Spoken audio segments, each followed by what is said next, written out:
Bismillahirrahmanirrahim. Now continuing on with the story of Yusuf alayhi salam.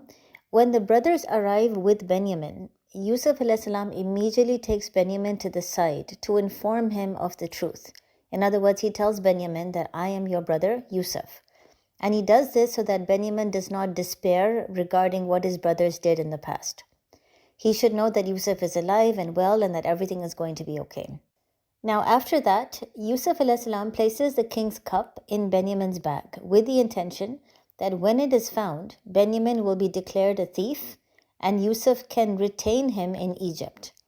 Now clearly this was a plan that Allah had instructed Yusuf alayhi salam to implement, as mentioned in the Quran, Surah Yusuf verse 76. Just like Allah informed Ibrahim alayhi salam to destroy all the idols except the biggest one. I discussed this in the Ibrahim alayhi salam series. It wasn't just to prove that idols are useless. In fact, it was part of a greater plan. So in the same way, declaring Binyamin a thief was not because Yusuf wanted to just keep his brother because he missed him. It was only so that the remaining brothers could go back to their father, having failed in their promise to protect Binyamin, and then they can relive the past mistake that they made. It will increase their chances of doing tawbah. Now, interestingly, when the cup was declared missing, the brothers initially make it clear that they are not known for being thieves or for causing corruption. They are good, righteous people. They are then asked that, in their opinion, what should be the punishment if they are found to be liars? The brothers themselves suggest that the one in whose bag the cup is found should be kept in Egypt and not be allowed to go home. They claim that this is how they would have treated a wrongdoer. So clearly when the cup is found in Binyamin's bag, they have no choice but to abide by the punishment that they themselves had suggested.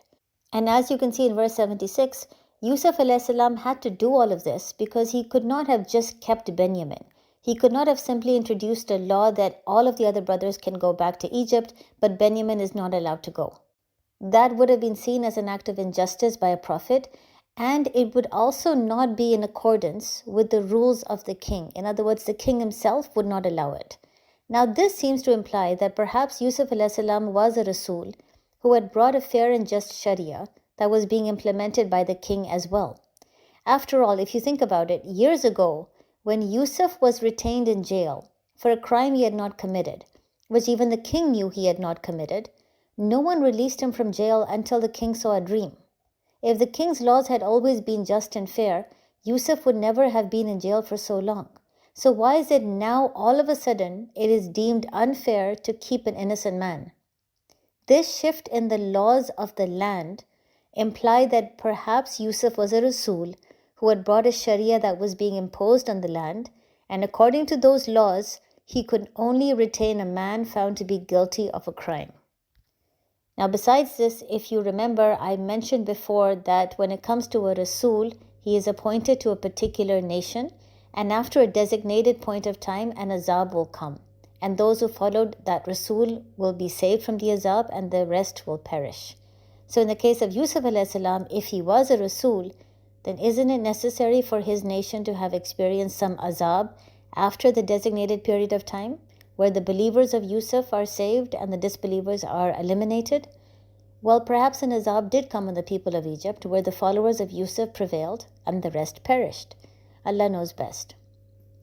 So coming back to the story, having seen that the king's cup was recovered from Binyamin's bag, the brothers who had previously stated that they were not thieves or corruptors immediately show no surprise at the fact that Binyamin is being called a thief.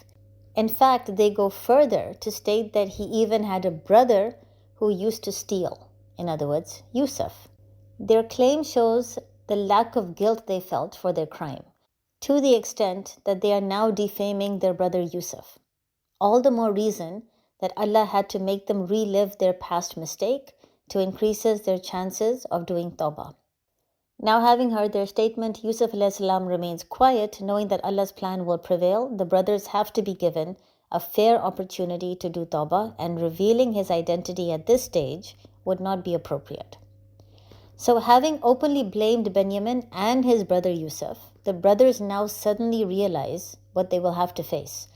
They will have to go back to their father having broken their oath, just like they did years ago. So they ask Yusuf to take one of them instead, which Yusuf ﷺ openly rejects. At that moment, the brothers privately consult and the eldest reminds them of the incident they had suppressed for years. Now they are having to relive that moment when they disappointed their father and failed to take care of their brother Yusuf. As the eldest brother's conscience takes over, he informs the rest of his decision to not return to Egypt.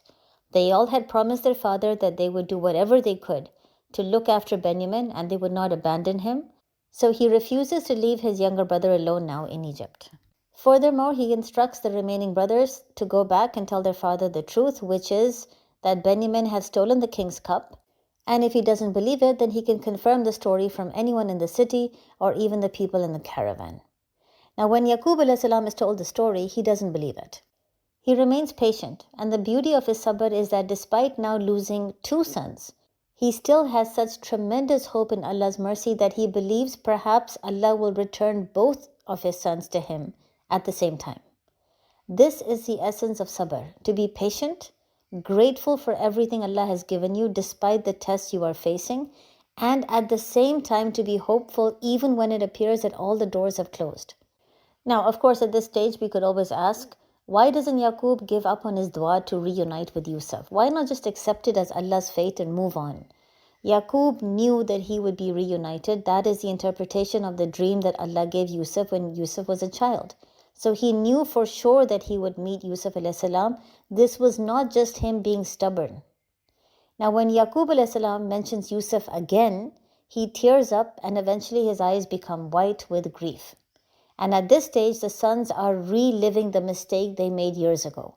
They are experiencing the same emotions and they are witnessing the same reaction in their father.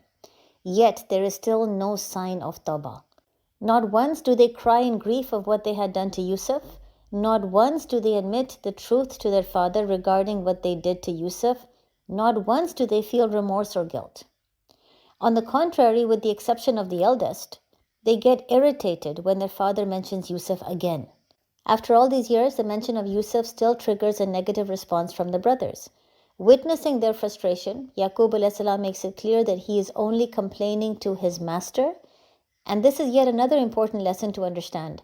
Having sabr, gratitude, hope, patience does not mean you cannot cry or complain of your situation to Allah. He is your God, but He is also your friend. Complaining to Him is not a sign of ingratitude. It's just an expression of your pain and your emotions. Being a true prophet, Yaqub ﷺ still ends by giving his sons a beautiful message, reminding them to search for Yusuf and help Binyamin, and never give up hope in Allah's ability to grant relief. In other words, regardless of the act of injustice they had done to Yusuf, they should still go and find him, never give up hope in Allah's mercy to forgive. And at the same time, regardless of how many doors have been shut or how many years of distress he has faced, Yaqub should never give up hope in Allah's ability to reunite him with his sons. That is the same message which we all can take from this story. That regardless of how bad your situation might be and how many doors might have closed, showing sabr means be patient, have gratitude, and yet remain hopeful that eventually things are going to get better. Assalamu alaikum.